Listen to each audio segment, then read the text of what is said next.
welcome to my channel. My name is Hannah and let's talk books. It is finally a nice day here. I have the windows open. Only reason I'm not filming this outside is because it's so freaking loud and I'm kind of afraid that it would overpower my voice.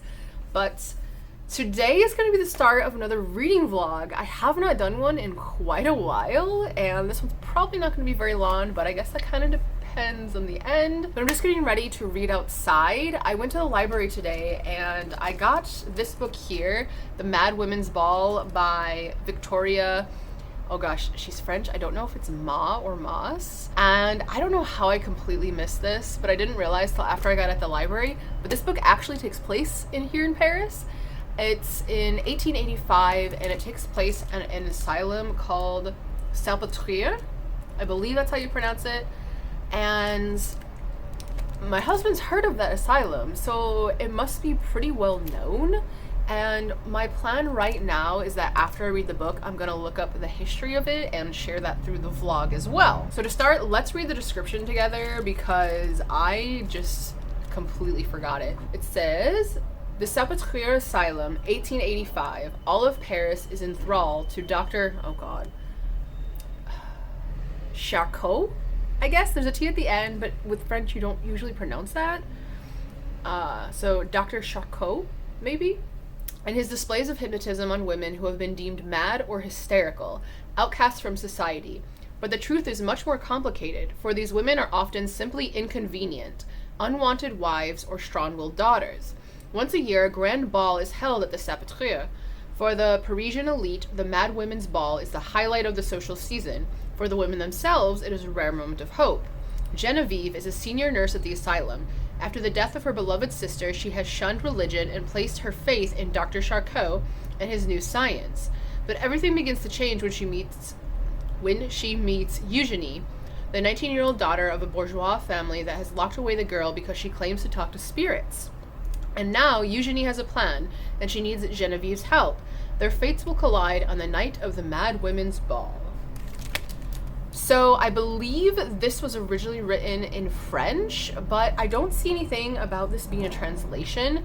But everything about this is talking about how it was a bestseller in France. It's the author's debut novel, and a lot of the like blurbs and stuff, like it's from The Parisian, which is like a French journal, Cosmopolitan France. So I mean, like, all the hype around this is pretty much around French publications or from French publications. So I'm just kind of like, what is going on with this book? Also, the author's blurb on the back, it says she lived in the United States for 8 years, but that she currently lives in France, but she got her degree from the Sorbonne, which is in Paris. So I guess I'm kind of assuming she's French, but I'm gonna have to look her up a little bit too. But right now, I mainly just want to get into reading this. It's just such a beautiful blue day here today. I've been on transports way too much today though. So it feels good to just kind of lay out here and read for a bit. Tarty, what are you doing? What are you doing, pretty girl? Doesn't accomplish anything. Alright, now I feel stupid. So I had said that I didn't see anything about a translation, but it might have helped if I'd actually opened the freaking book. So the translator is Frank Wynne. Alright, so I'm on chapter 3, page 31, just came back inside, and obviously we're still just getting into things. The first chapter is pretty much just about what's happening in the asylum. It's pretty messed up. I guess like every Friday, the doctor, he puts on a show, basically, like he hypnotizes this girl and has her go into hysterics in the name of science to be able to study the symptoms and stuff. It's literally a performance. Like, the girl is only 16 and she's like, am I going to be as famous as Augustine, who was a previous patient of his who actually escaped the asylum? And I have a feeling that's probably going to be brought up again at some point. But there are footnotes next to some of the names and stuff, and in the back there's a notes page on it. Like, the doctor is Jean-Martin Charcot, which is a French neurologist known for his work on hypnosis and hysteria. So some of these characters, like, they were real people who existed. There's Joseph Babinski, who's a French-Polish professor of neurology who seems to be, like, Charcot's assistant. And then there was a patient where they called her this very specific name. And it says, literally the knitter, but the French word harks back to the French Revolution and the women who sat knitting beneath the guillotine. It's like, whoa. And the Augustine that was mentioned was Louise Augustine, not going to be able to pronounce her last name, known as Augustine or A, who was Charcot's most famous patient. She escaped in 1861. It's kind of interesting how much of this is based on things that actually happened. And the whole concept of using like hypnosis to cure people when they're not broken to begin with is just a bit frustrating. Obviously, there's already been some places mentioned that I know of, like the nurse Genevieve. She lives right next to the Jardin de Luxembourg and was talking about the Pantheon and stuff. And like, I've been there a million times. That's like kind of the area where we used to live. So I thought that was kind of interesting. And it does mention the asylum was in the 13th arrondissement. So I'm going to be looking that up and will potentially be going there for this vlog to kind of show what it looks like and stuff. But the second chapter is pretty much about Eugenie, the girl that's talked about in the description. She's not currently at the asylum, so I don't understand if she's supposed to be a patient at some point or what. But I'm wondering if it's just that she meets the nurse at the ball or something. I'm not sure. So I'll have to see there. But pretty much she has to watch like everything she does. All the women in Paris just kind of have to watch themselves because there's like this fear of being sent to the asylum hanging over their heads. Like one of the examples given was there was a woman that was taking cooking classes because she wanted to be a chef in a brasserie someday, and her husband felt threatened by that, so he sent her to the insane asylum. Like situations like that, which throughout history have been really common for asylums and hysterical women and stuff. So, reading their stories and stuff is just gonna be really frustrating. But I'm definitely interested to Google some of the history that's going on here. Heyo, so it's a few hours later, and I've kind of looked up the hospital a bit, and it is still running today, not as like an asylum or anything, just as a normal hospital. It's actually the largest hospital in France, and we used to live right by it and didn't even realize it. So it's right next to the Jardin des Plantes, which is actually my favorite park in Paris, and we used to live a 5-minute walk from there, so it's just kind of like, how did we not realize there's a big ass hospital right over there? So looking at like the Google Maps of it, I don't think that if I went there, I'd actually be able to like show the whole building, because it's like fenced in and there's like an entrance with a garden stuff. But it does look like there's a statue, and I think it is of that director, Charcot.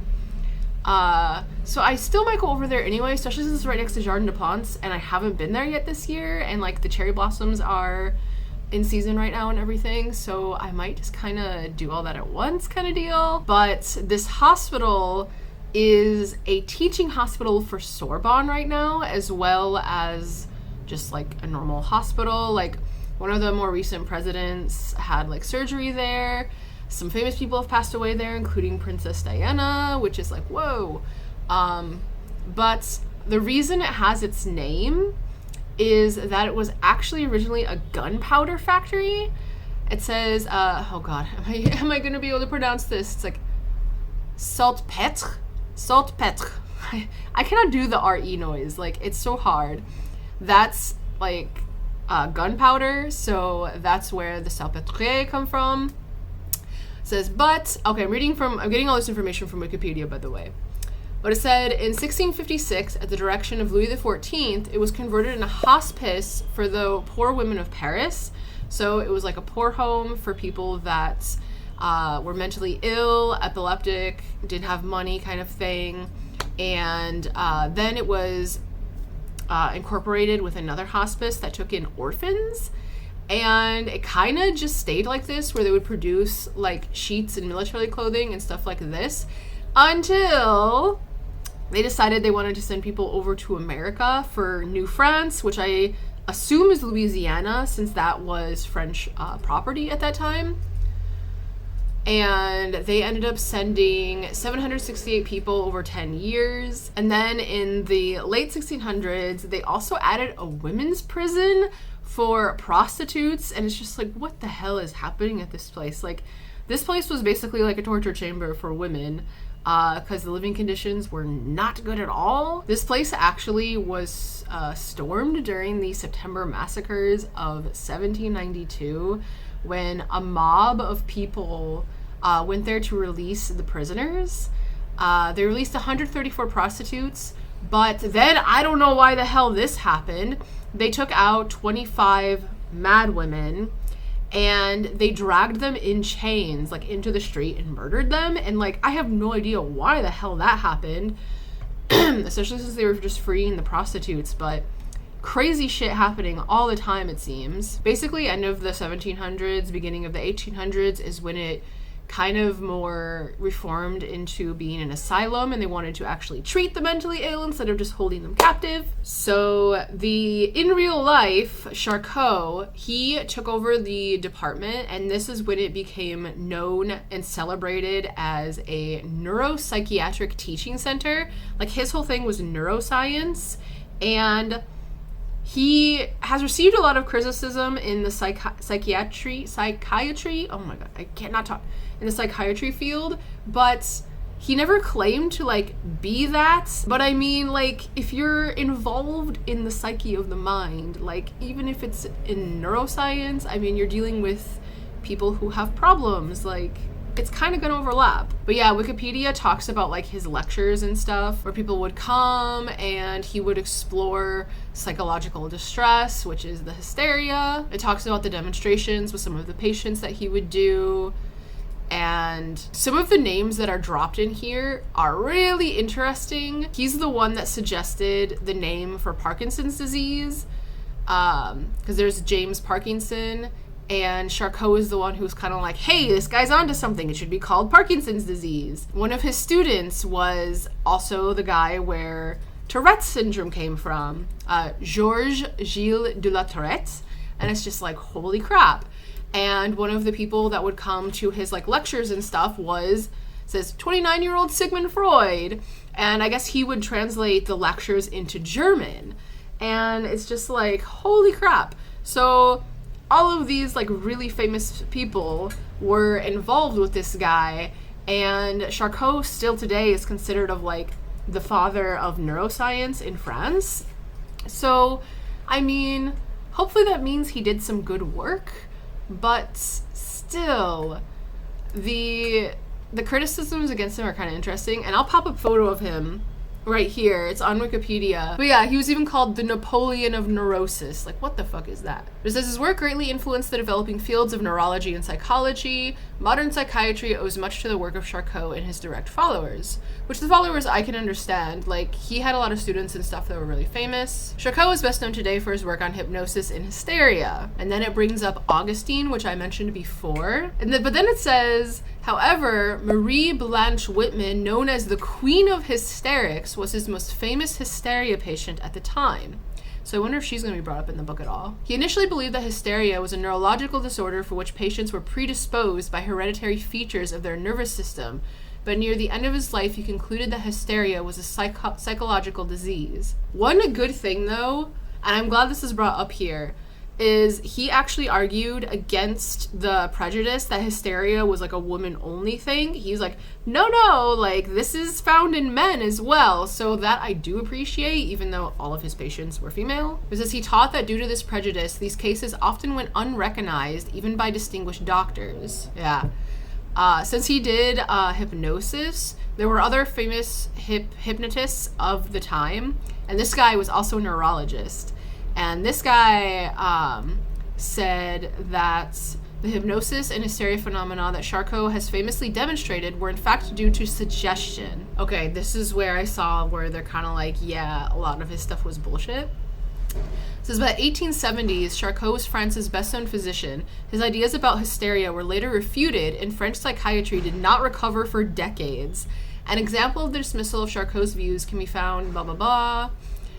They state that Charcot understood almost nothing about major psychiatric illness and that he was quite lacking in common sense and grandiosely sure of his own judgment. But then this is what it says.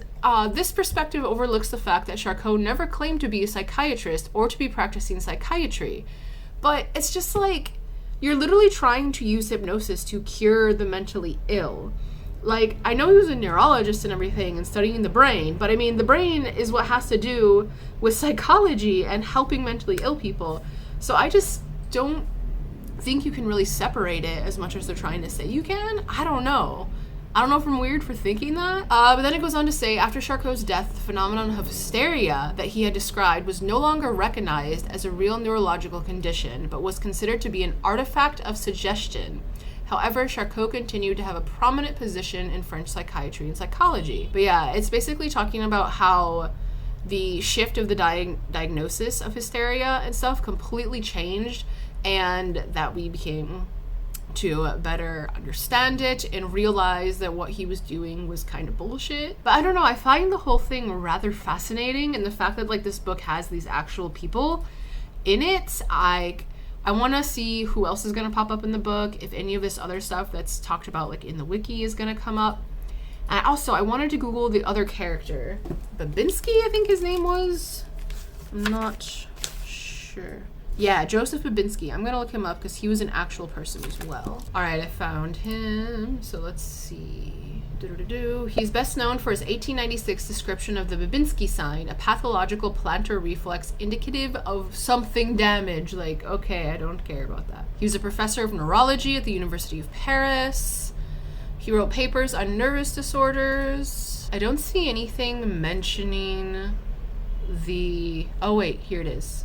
He received his medical degree from the University of Paris. It just says he came early to Professor Charcot at the Salpêtrière hospital and became his favorite student. So that's all it says, unfortunately, for this guy. But it seems like he's going to play a pretty big role in the book, considering he's in the notes at the end. So I guess we'll see. And also, one last little fun fact, because I know this is going on forever, but like I said, this is so fascinating to me. I'm a bit into history and stuff, so I love stuff like this. But there's actually a painting that portrays one of the hypnosis sessions by Charcot. It's from 1887. It's called A Clinical Lesson at the Salpêtrière. It was painted by André, Brouillet. But the Tourette guy is also portrayed in this painting as well. And apparently it hangs in a corridor in a university in Paris. I was hoping it might be a museum that I could see, but I guess not. So yeah, that's some of the history behind what I'm reading. Like, I don't know, his picture bothers me for some reason. But I just find it fascinating how, like, they can do all this in the name of science and everything and help science and medicine, but also set it back at the same time. Like, for the neurology part, maybe he was making big strides and stuff, but for the psychiatry part, it was like, no, please don't do that. So I'm just interested to see how that is more portrayed in this book, and I'll definitely be getting more into this tonight. Fast forward a few more hours. It is now about 9:30 at night, and I just read 2 more chapters in this. One thing I didn't address before, and there's actually like a little sticker for it on the book, is that this is actually a movie that came out last year and was made by Amazon, actually.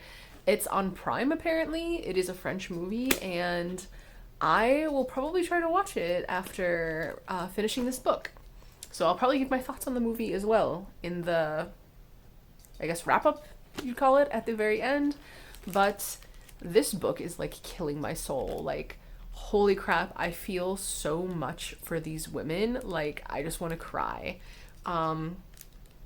It seems we're following 3 main characters, kind of. One is Louise. She is a patient at the asylum. Then we have Genevieve, the nurse. Genevieve was mentioned in the description. Louise was not. Then we have Eugenie, who is also in the description. Goodness, sorry. And I was hoping she wasn't going to be sent to the asylum, but she is. That's where I just ended, and it's so heartbreaking. And the reason why she's being sent there is just like, you gotta be fucking kidding me. Like, can't confide in anybody. And it's just a really frustrating moment. And we also found out the reason that Louise is there, and that's equally as traumatizing, which, gosh, I lost the words for it. Content warning. There is some sexual assaults. It's a very, very quick scene and not like super graphic or anything, but I still feel like that's deserves to be mentioned for anyone that might be interested in reading this.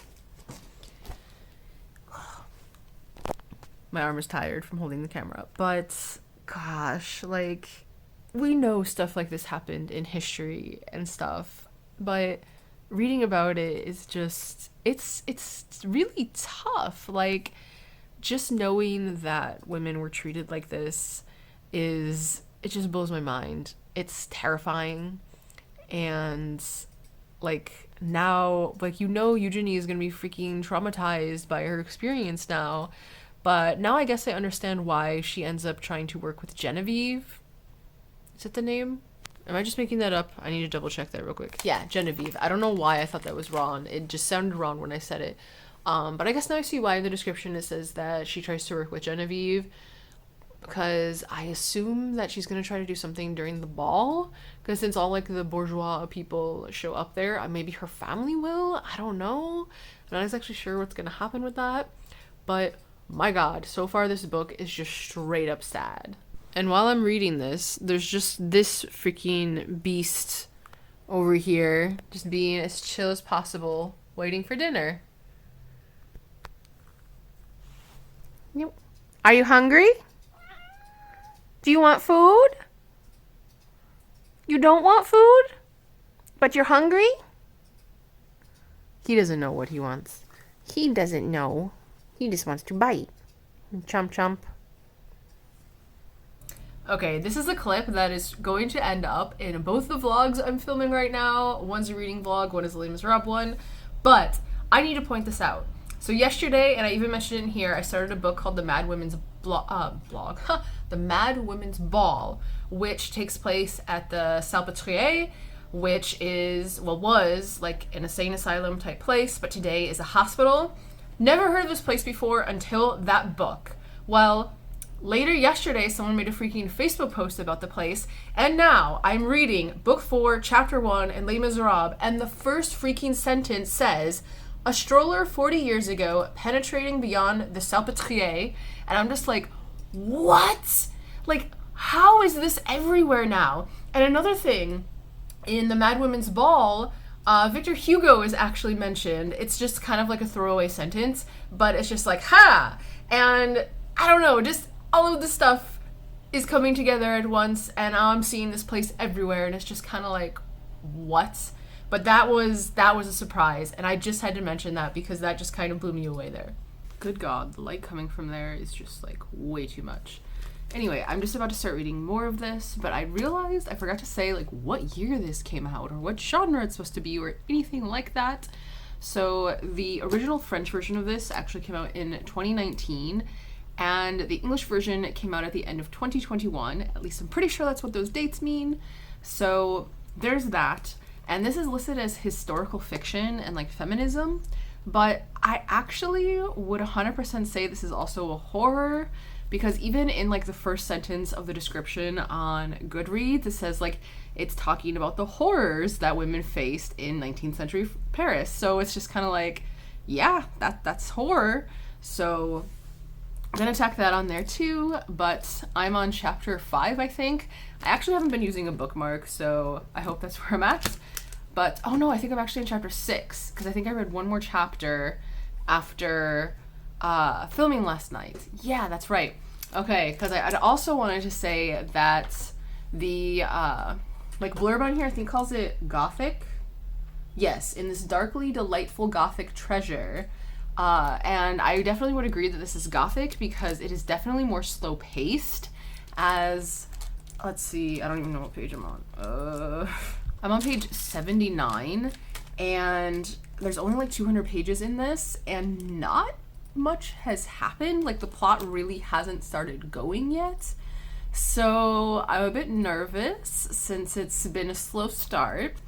So hopefully we're gonna be getting into like the meat of the plot now and more things will be happening, but we will see. Good God, my hair looks a mess.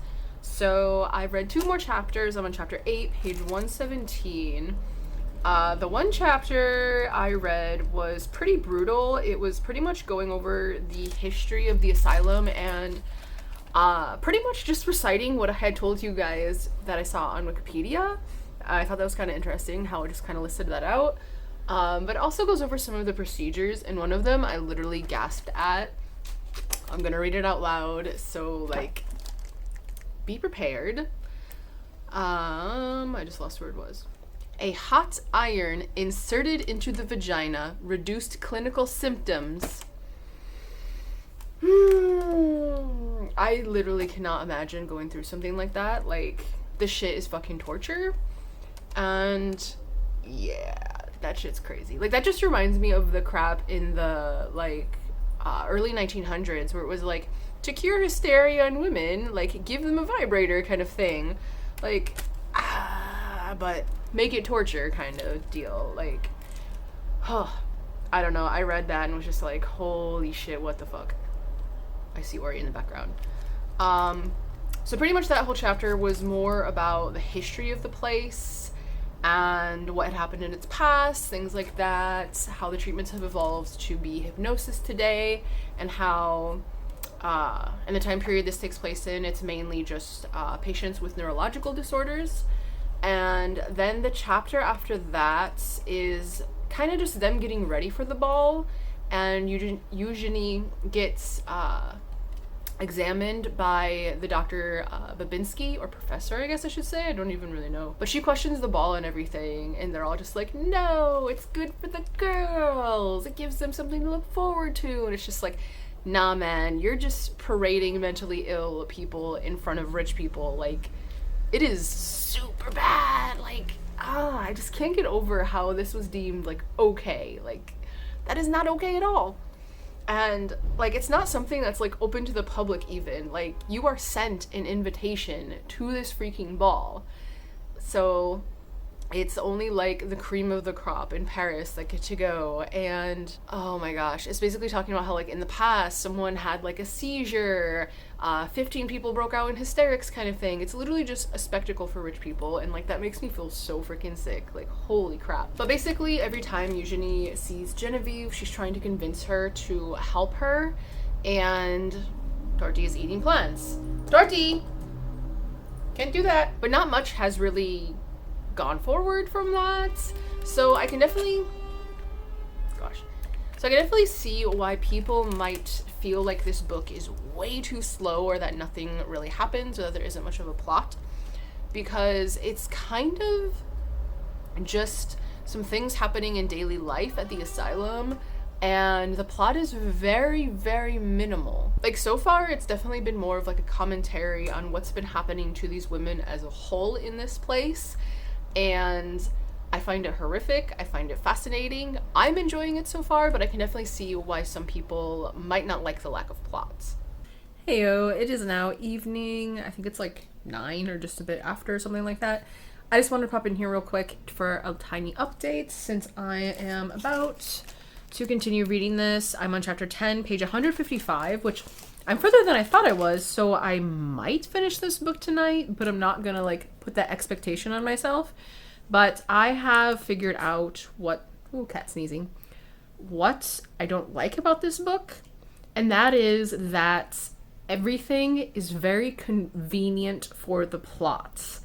Like, every scene I'm just kind of like, really, again, kind of deal, because everything just kind of lines up exactly how it needs to for the plot to go a certain way. That's the main issue I have with the book right now. The pacing is also, like I said before, it's definitely a slower, more gothic book, but the pacing is now starting to feel a bit weird. And since I just realized how far I am in this book, a lot is gonna have to happen in the next 50 pages. I know this is backlit. I know it's not ideal, but the window's open in the living room and there's a lot of construction going on, so it's super noisy here.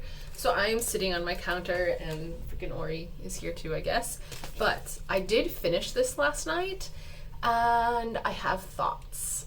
So I was really hoping this was going to be like a 4-star read. It kind of seemed like it might go in that direction when I started reading it. It is not. I honestly think the best part of reading this was looking up the history, like the real history and everything, and finding out about the Salpêtrière and Professor Charcot and all his students and stuff. I enjoyed that more than the book. So for me, in the end, this was more of an average book where the history is more intriguing than the fiction. I know I said last night how the plot devices in here are just too convenient, and that is still the case. It's like that throughout the entire book. Even like the ball, it just seems like a plot device at the end. I mean, I thought it was going to be a lot more relevant considering that is the title, but it just felt like a throwaway plot device that didn't really have any life to it. But also the way this book is written, and I don't think it's just because it's a translation, but it's told in a very matter-of-fact way, and there's nothing left to your imagination. Pretty much the histories of like everyone is told. Like there's one point where a character is literally just like going down a line of women saying like why each one is there. So like nothing's left to your imagination. There's no like mystery or like secrets or anything to keep you interested.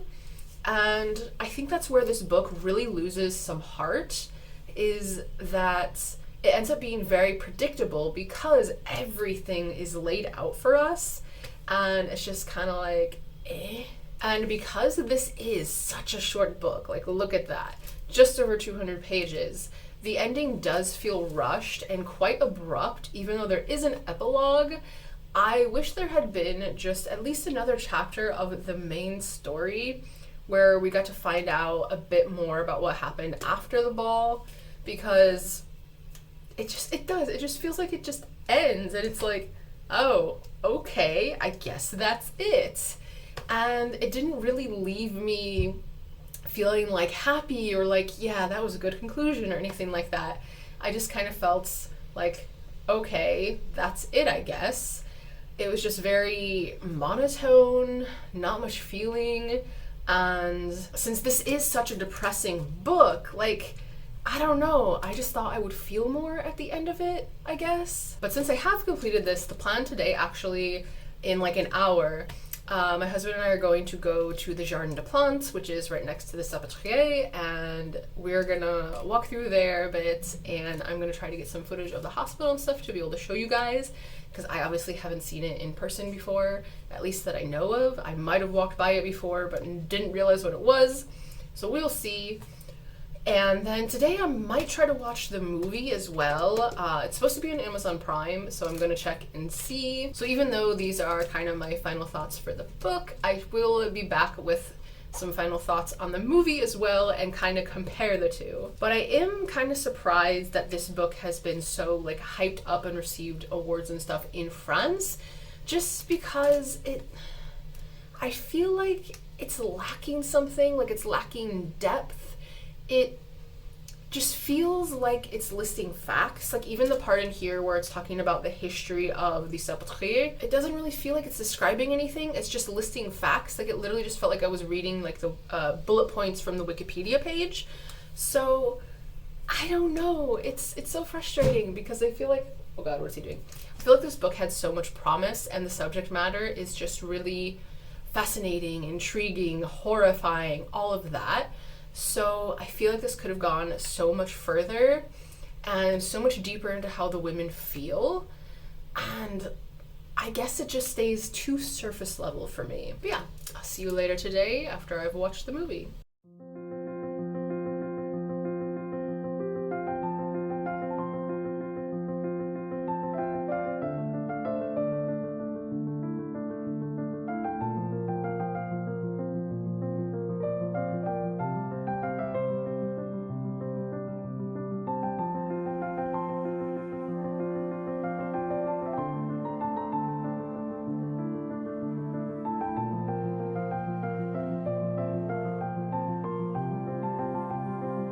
This is the big Sakura tree that everyone talks about when they come here, but it's already starting to lose its petals. You can see them all over the ground.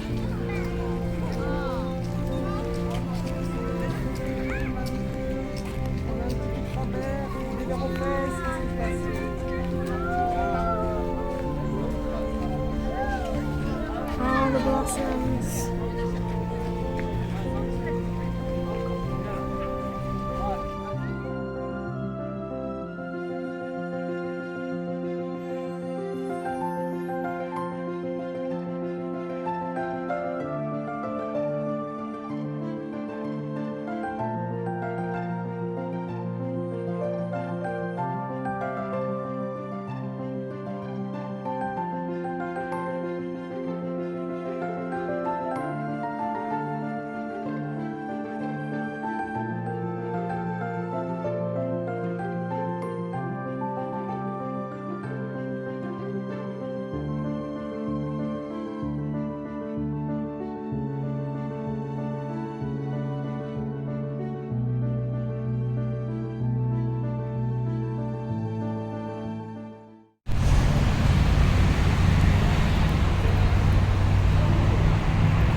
So there is a lot of construction, as you can see, so we can't get in there, and like the statue that used to be there isn't there anymore, but that is the Salpêtrière, or at least the entrance that would have been used when the book took place. Found a little bit of a better spot to see it.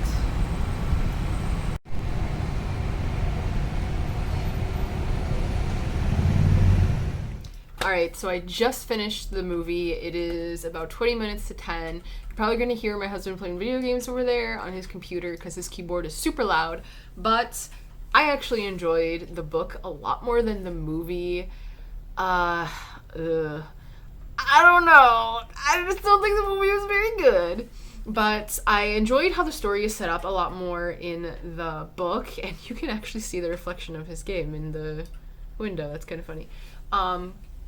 But yeah, the way it's set up in the book is a lot better. It makes a lot more sense. I really feel like if I hadn't read the book first, I would not have understood a lot of what was happening in the movie. The movie also makes the Salpêtrière a lot more brutal than it was in the book. And Eugenie is there for a lot longer. Like, she's literally in the movie in solitary confinement for a fucking month, where in the book, she's only in the Salpêtrière for 2 weeks total, so big difference there. Also, like, we didn't even have the Salpêtrière be mentioned or see it or anything at all until half an hour into the movie, and then all the interactions between her and Genevieve, like, there definitely wasn't as much as there were in the book. And in the movie, pretty much nothing happens, and then like a quarter of the book happens within 5 minutes, and then nothing happens, and the same thing happens again. So a lot of dialogue is actually directly from the book. He wants fed, so he's being a butt. So I did like that. I thought that was kind of funny, hearing like direct quotes from the book pretty often, but just the brutality of the place and how more torturous it was, and how the nurses treated them was so much worse in this movie. And like in the book, Genevieve is supposed to be kind of like the hard ass, the bitch kind of thing, and be the one that's really strict. But that's not the case in the movie at all. It was really, really weird. She really didn't show any of that part of what her personality was supposed to be. And her going from like, you're crazy, to completely believing Eugenie happened in just one scene. So I thought that was really weird and just felt so rushed, which was strange because it's a 2-hour movie.